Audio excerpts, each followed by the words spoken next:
it seems like a no-brainer for companies to take steps to preserve the health and safety of not just their customers, but employees as well. Who's doing it right these days? You mentioned just a few that are doing a really great job right now when trying to balance business operations and also manage the health and well-being of their employees. And so you look at Starbucks, again, requiring those things. Starbucks also has instituted tools for their employees to get help around mental health issues. You look at AT&T, who shifted about 130,000 of their employees to a work-from-home situation, being very agile and looking at how they can be flexible to make these things work. And so when we look at everything that happened at the very beginning, so the response, there were companies that stood up and they made sure that their employees were taken care of.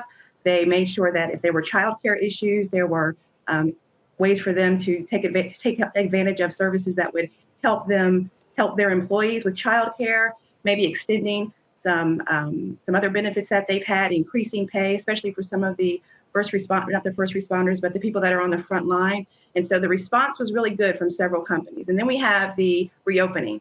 And so now companies are trying to figure out, how do we do this right? How do we do it the right way? And to your point, making sure that the health and the safety and the welfare of their employees are paramount.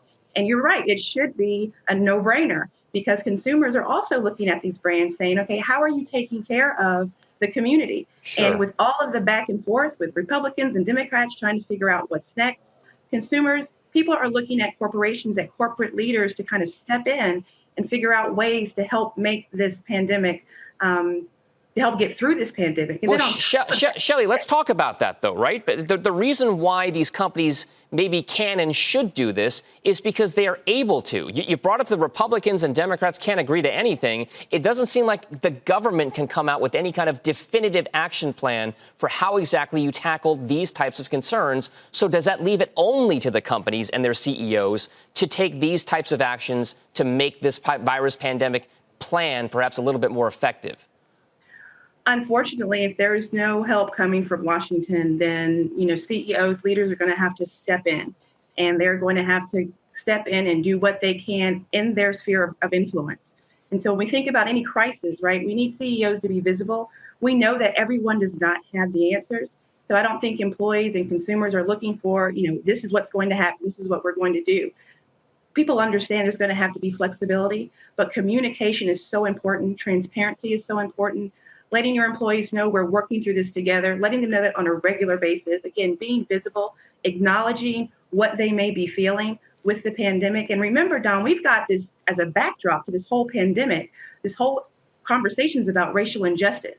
And so you have a lot of employees, a lot of your black and brown employees who are coming to work, trying to do the best they can, managing a pandemic, but also with these feelings that they're having about what's going on in the world, in the United States, around racism, systemic racism, and how they're just making it through the day regarding that. So also employers need to look at and revisit diversity and inclusion initiatives and look at basically their goals for the next quarter, for the rest of the year, because we didn't know a pandemic was coming. Maybe you did, I didn't know. But these companies probably don't have this factored into their strategic plan. Sure. So they're going to have to take a look and see what can we do differently to, again, I get it. We have got to be profitable. Right. Companies have to operate. They have to do what they have to do. But how do you do that and balance the needs of your employees at the same time? Again, nobody has the answer.